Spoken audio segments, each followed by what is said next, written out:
Welcome to this brief animation, which will give you an introduction to shared lives. Please refer to the accompanying training brief for more detailed information. Shared Lives is a care and support service, which is for people aged 16+ in England and Scotland and 18+ in Wales and Northern Ireland who want to live independently in their community, with the support of a family and community network. It's an alternative to supported living or residential care. Shared Lives carers offer accommodation, practical and emotional support to people with care and support needs so that they can live the life they want to. This can be offered full-time with the person moving into the Shared Lives carer's home, for short break, respite, care or for day care and support only. Each option would be offered at the Shared Lives carer's home, and whichever type of support is required, all people receive safe, personal care and support, in a place which feels like home. Shared Lives carers are recruited by Shared Lives schemes from a wide variety of backgrounds, following a detailed assessment and approval process. Schemes are run by local authorities, health trusts or are independent profit-making or non-profit-making who are regulated by the relevant Social Care Inspectorate in England, Wales, Scotland and Northern Ireland. The Care Quality Commission, in England, rates 96% of Shared Lives schemes as good or outstanding. Shared Lives is also cost-effective, saving between £8,000 and £30,000 per annum, depending on the person's support needs and local alternative services. A typical Shared Lives scheme will have a manager or scheme leader who will manage and oversee the work of the scheme workers and scheme workers who will recruit, assess and train Shared Lives carers. Scheme workers take prospective Shared Lives carers through a detailed and thorough assessment process that can take up to 6 months to complete. It ensures that the applicant has the skills, knowledge and abilities to support people effectively. They will also undertake visits, monitoring and reviews of Shared Lives carers. Once complete, assessments are presented to a panel. The panel is a group of interested and experienced people, appointed by the scheme, but operating independently of it, that can also include people with lived Shared Lives experience. Scheme workers also manage referrals into the scheme, once a person has been assessed by a social or healthcare professional. Schemes often welcome informal discussions before formal paperwork is completed. Shared Lives schemes need to have an effective referral process in place, so that the scheme receives the robust information it needs to make suitable and appropriate matches, in a timely manner, between the people seeking Shared Lives and its Shared Lives carers. Once Shared Lives carers are approved, the scheme worker will begin to match them with prospective people to support. Matching is one of the most important aspects of ensuring Shared Lives care is right for everyone.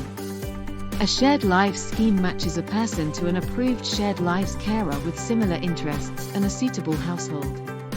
Both the Shared Lives carer and the person seeking support have an equal say in whether or not the match is suitable for them. These are the sort of things considered when working out a good match. The person's assessed needs and wishes. Any identified risks and risk management. The skills, knowledge, and experience of the Shared Lives carers. The personal interests that the person and the Shared Lives carers have. The location of the Shared Lives carers' home. The facilities and accommodation the Shared Lives carers can offer the person. The cultures and or faiths that are important to the person and the Shared Lives carers. The scheme will also arrange a series of getting to know you visits. For more detailed information on referrals and matching, please see the training content on ensuring a successful arrangement. Shared Lives schemes also make sure that carers have the resources, skills and knowledge to meet the needs of the people they are supporting. They carry out a full review of the carer's work and approval status at least once a year and more often if necessary. The review also includes a learning and development plan for the coming year. Schemes are legally responsible for the quality and safety of care in each of their Shared Lives arrangements. It is their duty to monitor care and safeguard those receiving care. Shared Lives is a UK-wide provision with shared lives schemes running in all 4 nations. Shared Lives Plus currently has 143 member schemes, the majority of which are in England. They are predominantly local authority run, with the rest being a mixture of charity, not-for-profit or for-profit enterprises.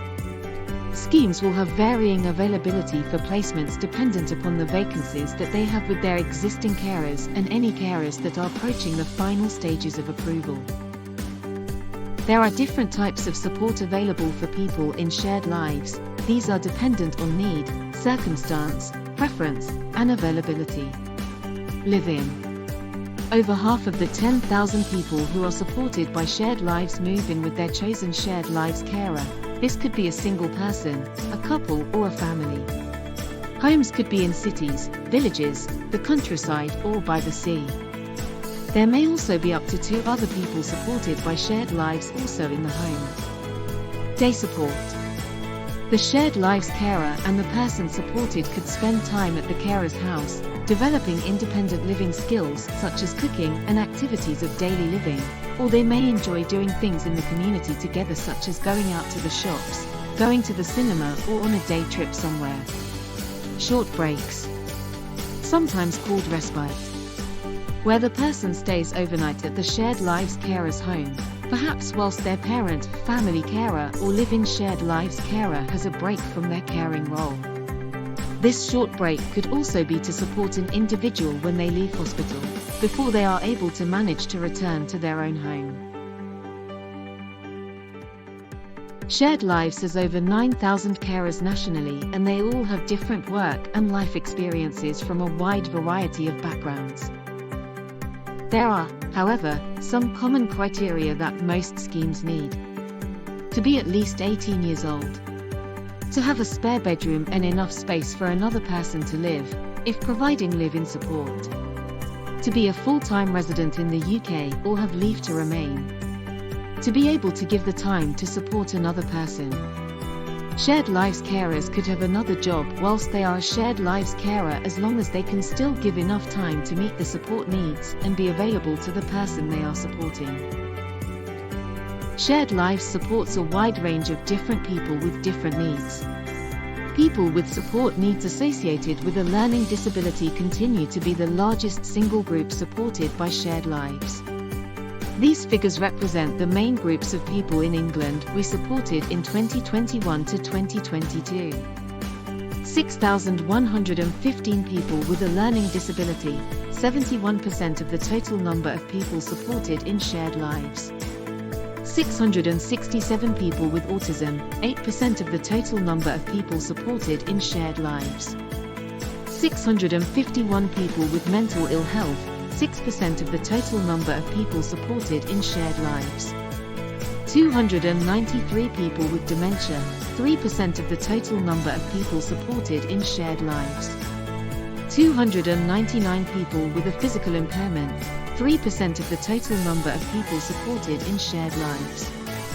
210 people with a support need associated with older age, 2.5% of the total number of people supported in Shared Lives. The age breakdown for supported people was: working age, 25 to 64, 5,802. Young adults, 18 to 25, 1,702. Older age, 65 plus, 1,276. Young adults, 16 to 17, 47.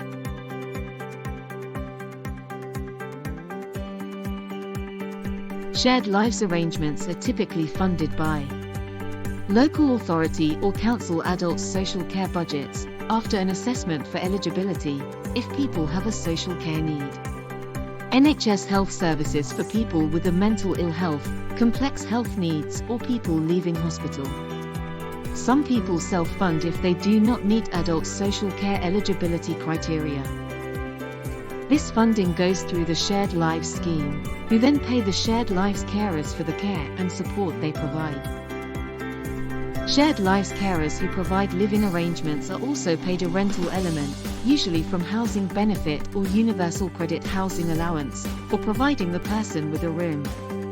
The shared lives carer also receives a set weekly contribution for live-in arrangements, direct from the individual they support, towards household utilities and food expenses. Once a shared lives arrangement is set up, agreements will be signed by everyone involved before the support begins. There are 3 different agreements used by shared lives. Shared lives carer agreement. This is an agreement about the role of the carer. Arrangement agreement. This agreement lays out the terms and conditions, responsibilities, and expectations of everyone involved in a shared lives arrangement. License agreement. The license agreement is only required for live-in shared lives arrangements. Agreements may include how the person wishes to be supported, house rules, and the completion of risk assessments to ensure all safety issues are considered. For more detailed information on agreements, please see the training brief, Ensuring a Successful Arrangement, and the standard agreement documents in the resources area. Thank you for watching this brief overview of shared lives. Please do refer to our other animated films for bite-sized information, or our training briefs for more detailed information.